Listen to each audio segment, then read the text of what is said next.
name is Antonious Brown. Irvin Bryant Shout out to the DJ for making our beat. at DW Made That on social media. And follow us on social media. That is at Kinda Woke on Instagram and Twitter. Relatively Conscious everywhere else. All right, so this is our Black History Month discussion. And all right, Irvin, tell us what we're looking at right now. Yeah, so for Black History Month, we got 4 7-day weeks. We're starting a little late because like the month started on a weird day, but this is graph number 1, a series of 4, where we're trying to understand Black political alignment, right? And so we got this graph where our y-axis is integration to racial separatism. So how much do our Black leaders of today and yesterday believe in integration? Where do they fall on the spectrum when it refers, as we look at racial separatism? And then, of course, on the x-axis, you can see a political organization, which we're talking, getting together, feeding the community, fighting crime, the lifeblood of the community internally.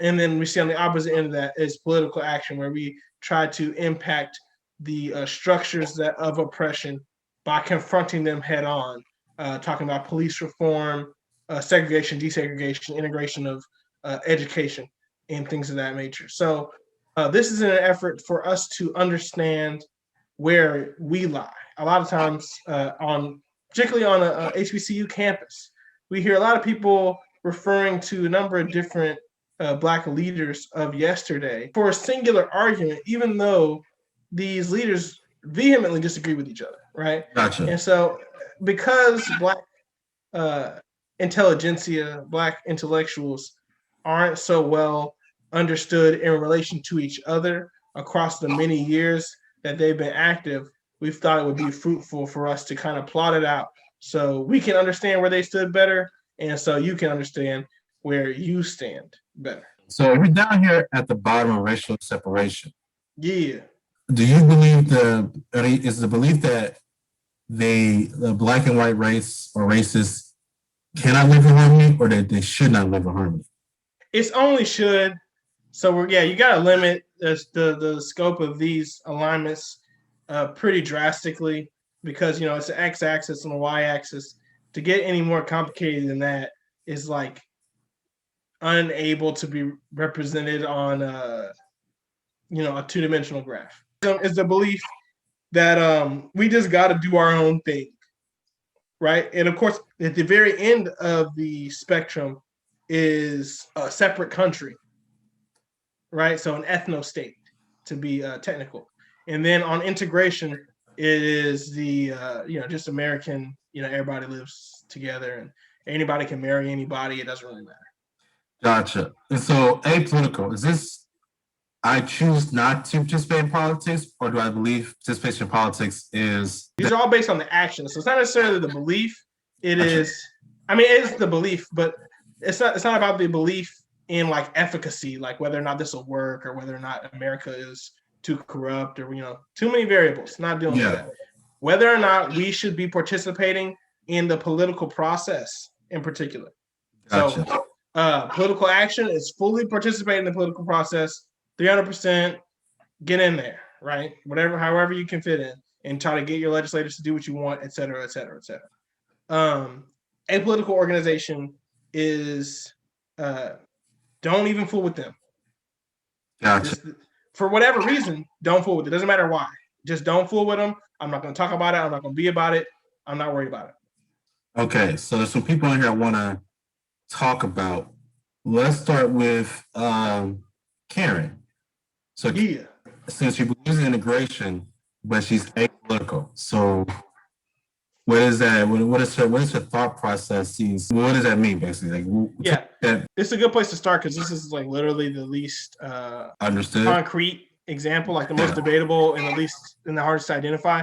But I like that quadrant was empty, so I was like, who could fit over there? Yeah, and I didn't have enough white people because white people are generally, white people of note, because white people are generally, for integration, cool political action. That's cool with me, Like it's not informative. So I wanted to make sure to fill the graph with informative information that really help you understand what these mean. And so if you're looking at the quadrant of apolitical organization aligned with integration, at least lukewarm about it because she is in the middle of both of these, Right. but pretty far out on apolitical organization. Karen, the particular Karen that I'm describing is one who believes in the general idea of America, the dream, wherein many different people can coexist, but is not, in practice, is still terrified by Mexicans. Goes to the neighborhood are still words that might escape her mouth, but she will never say that there's too many Mexicans. Like I can't like that's unacceptable. I can't do that. I can't say keep the Mexicans out of my school, but I'm gonna move. I'm gonna move to a different school district. I'm come on now, right? And then when it comes to voting, will I vote to limit the pathways to citizenship? I mean, we got to protect our borders, but will I vote to approve the Muslim ban? You're tripping. That's you're going far, right? Gotcha. So yeah, the explicit racism is socially unacceptable, but outright, I mean, but the explicit racism is unacceptable, but implicit things that are cloaked in the particular Karen garb is okay. And then when it comes to political organization, apolitical organization, a lot of Karens, and again, I'm talking about a particular variety of Karen is let's not talk about politics, right? Is typically their stance. And though they may believe in donating to focus on the family, though they may believe in donating to people who fight sex trafficking, they don't believe in like public, open, and honest debates about the myriad of different political issues that affect different people's lives, because those make them confront like really ugly truths about whiteness and capitalism and whatever. And so a political organization doing stuff through the church and through the community and philanthropy is far more appealing. Interesting. The next one is Huey P. Newton, because I think he's not very well understood. And so you have him in the racial separatism category, but he also believes in political action. So let's dive into it a little bit. So in particular, it's kind of tough, so I could be wrong. I don't, I'm not a Newtonian scholar, but he believed in Black nationalism to a degree, right? And so we're taking all these people at the end of their, dare I say, at the end of their lives, like as they ended up politically, where their ideology lands, because many of the Black people that I'm looking at, have said different things at different times, right? They've evolved. And so Newton, nearing the end of his evolution, near the end of his life, tragic of course, still believed in a Black collectivism. I don't know. He was very jaded on Black nationalism. And he definitely believed in integration as a end goal in the Marxist utopia, of course, right? Races will be able to do that. But if we're looking at pragmatic praxis and policy, he believed that Black people needed to, of course, in the movement that he led, gain many social and economic means among themselves before that was a possibility. And so he's just below, and he's just in the racial separatism, wherein the Black community must be its own community before integration is a possibility. One also has to consider that he forms his movement in direct response to the death of King and the persistence of violence, as King was like the greatest advocate for integration. And so he sees that as not an end in and of itself, but something that will occur once the true end of Black power is achieved. One thing is that it was the death of X that been informed the Black Panthers. It's the death of X. Thank you. And the King's falling popularity that makes them create the Panthers. because after King comes out against the war, and after the Civil Rights Act of 1965, I want to say is passed, King really kind of falls off the world stage as the leader that he is, which is quite interesting.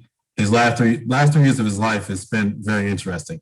But anyway, if he new to, I think he's more so an integration category, but there's also a Marxist belief in integration, and so it's a belief that integration can only happen absent of capitalism. So when the workers of the world all have access to the means of production, then we can be integrated in harmony. But when there's capitalism, there can only be separation. So as for his belief stance, I don't know where you put that, because that is not Western ideology. That's not American political ideology as we understand it. Marxism is wholly we separated from American democracy. So anyone who comes preaching Marxism is just an outcast, right? So they aren't categorized anyway from a fashion. But it's a very interesting discussion because what's his name? Fred Hampton. He is also of the same mindset that there can be harmony among the races once there is Marxism and once there's communism, and because of that he dies. Yes. So dangerous. Yeah. Let's talk about Stokely Carmichael, or as his changed his name to, you got to say it because I cannot pronounce it correctly. It's not hard. Kwame Ture. Yeah, Kwame Ture. Yeah, Kwame Ture. Yes, Stokely. Yeah. So a man who said many things and has had many political perspectives, and who is a unabashed Black nationalist, though. So, right. Who as we reach into the 1970s, he has seen, and I give him a lot of grace. Like, there's a lot of things that he says that I really disagree with, but he's seen a lot of his contemporaries die, and so I get why he say the things that he says, but like, he believes that Black people have a very distinct needs that have to be addressed totally separately. Like, Black people, the discourse and the rules around how Black politics are conducted and discussed have to be by a different set of rules. And also, he's a Pan-Africanist, and like that's very important to Kwame Ture, as Kwame Ture, and not Stokely Carmichael, right? So him seeing it as the African struggle, the African diasporic struggle, I put him, again, he's not like a separatist, like we must be separate, but more than Newton and more than Malcolm X at the end of his life. He believed that a like hard line priority to progress is by people getting being prosperous separate from white society, especially in a global sense, because colonialism, throughout the globe, like as white people are present, as Europeans are present in Africa, the Black man is oppressed. Like, since as long as those two things are true, that Black people and Europeans are present in Africa, the Black man is oppressed. So one factor must change: the exodus, and an exodus in politics, exodus in economics, in both contexts, in Africa and in America, right? Gotcha. So Josh Hawley, he's pretty far down here, and I would think that if you were to talk to, if Josh Hawley was on the Zoom call with us, he would never be. But if he was, I think he would find your placement insulting. So I think he would think that. Yeah, they all do. Yeah, but give me a reason for putting him in that racial separation column. So one, political action. He's a politician. Now, he also raised a fist toward capital stormers. So he doesn't believe in like real political action. I mean, I believe he's a sycophant, so he kind of like changes with the wind of the Republican base. But seeing like his ability to undermine democracy, though he is a politician, he cannot be one who is totally on the political action side of the spectrum. And then to address your question on the racial separatism piece, like he is a white supremacist. So, I mean, Karen, right, would not say Muslim ban, right? She's got to be on that end of the spectrum. Right. I don't love getting together with everybody else, but I can't say that I don't want to be with everybody else. But Josh Hawley, on the other hand, will say it: Muslim ban, Mexican ban, caravan, all of the buzzwords are falling out of his mouth, and more. Conspiracy theorists, like, it's bad. It's very bad. So, I mean, he won't say the N-word because that's political suicide. But his actions speak louder than any of his words ever will. Parents in Missouri, so white suburban moms in Missouri, voted for Hawley. So what does that mean? And the contrast between inward and outward beliefs and expressions make it confusing and difficult. One, like I said, Karen's are the hardest one, like the most debatable placement. Yeah. I'm trying to fill that space on the map, right? Gotcha. So Karen can fit in a bunch of different places, honestly, because there's liberal Karens. We know, we may or may not love them. Right? The white liberal that King writes about in his letter from Birmingham jail. Like, this is, so Karens come in different shapes and sizes. And I do believe, though, that this Karen in her placement on the graph here can still vote for Josh Hawley, right? Because I need a representative for my district, for one. And he takes a hard stance on what I believe in, if it's gay marriage and abortion. Or let's say gay marriage is not that much of an issue. So trans rights and abortion, he takes a hard stance on that. So, hey, we're good. I can vote for him in good conscience. And then, like I said, I will move when minorities get to my neighborhood. And I can't agree with everything that he's saying, but he's not that bad. Interesting. Okay. Says the Karen, of course. So here's a debate I really want to get into. It's Farrakhan. But here's what I want to get into the Farrakhan debates. Hey. Because Farrakhan is here, racial separation, apolitical. Obama's up here, integration, political action. Yeah. I have rappers I know, we both know. In 2008, they were behind Obama. They were doing their thing. Let's think of what's his name from Magnificent from Boondocks, right? They're up here. They're doing everything. They tell us to go vote for Obama. But they also hang out with Farrakhan. And so what is this? I mean, that's Jay-Z. Let's to just say it like plainly. And love Jigga, man. Love Ho, but that's literally what he be doing. Yeah. What is this? Why is there, because these are polar opposites. Not even polar opposites. They're so opposite of each other. How does this work?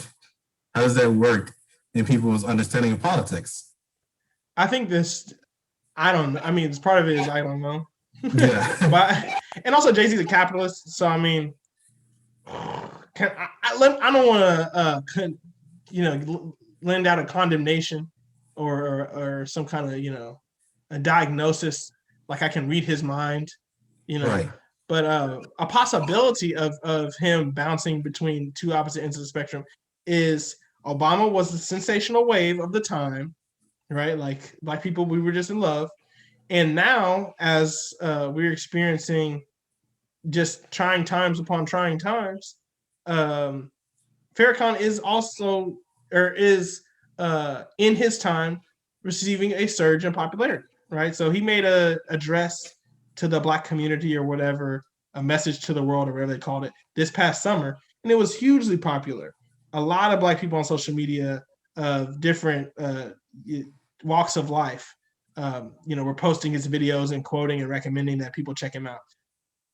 So I believe that he has a legitimate, tie in his life to Islam and, relationships with people in the nation and whatnot.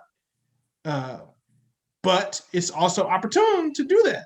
And at the same time, one has to remember that Obama did take a picture with him, and a lot of people stretch that picture to mean a lot more than it does.